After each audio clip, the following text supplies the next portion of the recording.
नाले, गाड़, गधेरे, अनेक स्रोत देवभूमि में है और पर्वतों से आच्छादित, वनों से आच्छादित हमारा राज्य है। आज जब हम उत्तराखंड की बात करते हैं तो हमारे सामने नदियों का संगीत, पर्वतों की गंभीरता और जो वनों की हरियाली है वो तैरने लगती है, ऐसा अनुभव होने लगता है जब भी देखो। और हम देश दुनिया में कहीं भी जाते हैं तो हमारे बारे में एक अलग प्रकार की सोच पूरी दुनिया की होती है।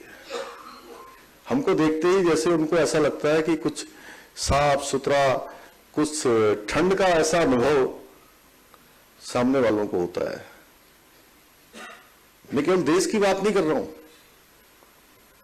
मैं पूरी दुनिया की बात कर रहा हूं, क्योंकि दुनिया के कई देशों में मुझे भी जाने का अवसर मिला, मैं लोगों से मिला हूं, तो लोगों की एक विशिष्ट प्रकार की सोच है हमारे लिए। ये वातावरण हमारी पहचान भी है और हमारी संस्कृति की नींव भी है। लेकिन दुर्भाग्य से जलवायु परिवर्तन ने आज हमारी इस विशिष्ट पहचान के सामने भी एक गंभीर संकट पैदा कर दिया है। पिछले कुछ वर्षों से हमारे यहाँ मौसम के पैटर्न में जो बड़ा बदलाव आया है वो इस बात का संकेत है कि हमारा पर्यावरण पहले से कहीं अधिक संकट में है। परंतु मेरा मानना है कि ये समय निराश होकर बैठने का नहीं है, बल्कि एकजुट होकर पर्यावरण के संरक्षण के लिए काम करने का समय है, एक दिशा देने का समय है। आज मैं इस मंच से ये विश्वास दिलाना चाहूंगा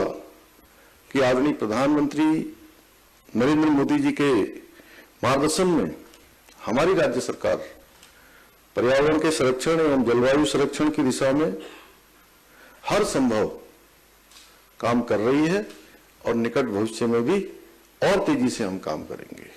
और तेजी से हम उसको धरातल पर उतारेंगे। आज जहां हम एक और हरियाली मिशन के अंतर्गत लाखों की संख्या में पौधे रोपित कर रहे हैं, वहीं जल शक्ति अभियान के माध्यम से 1000 गांवों में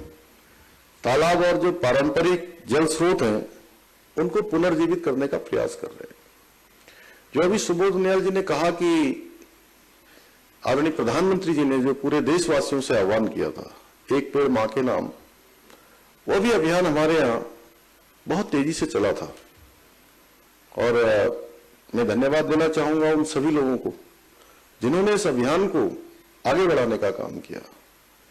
और मैं अनेक स्थानों पर उस अभियान के दौरान गया तो मुझे हमारे सभी सरकारी विभाग, संस्थाएं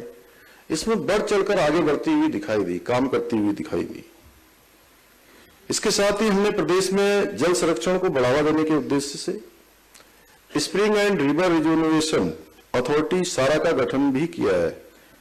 जिसके अंतर्गत अभी तक 5500 जलीय स्रोतों तथा 292 सहायक नदियों का चिन्हीकरण कर उनका उपचार किया जा रहा है कि वो फिर से रिचार्ज हों, फिर से अपनी पहले जैसी स्थिति में आए। वहीं दूसरी ओर बाडिया इंस्टीट्यूट के सहयोग से हमने ग्लेशियर अध्ययन केंद्र भी स्थापित किया, जिससे हम प्रकृति द्वारा दिए जाने वाले संकेतों को समझ सकें और उसके क्षरण को रोकने हेतु प्रभावी नीतियां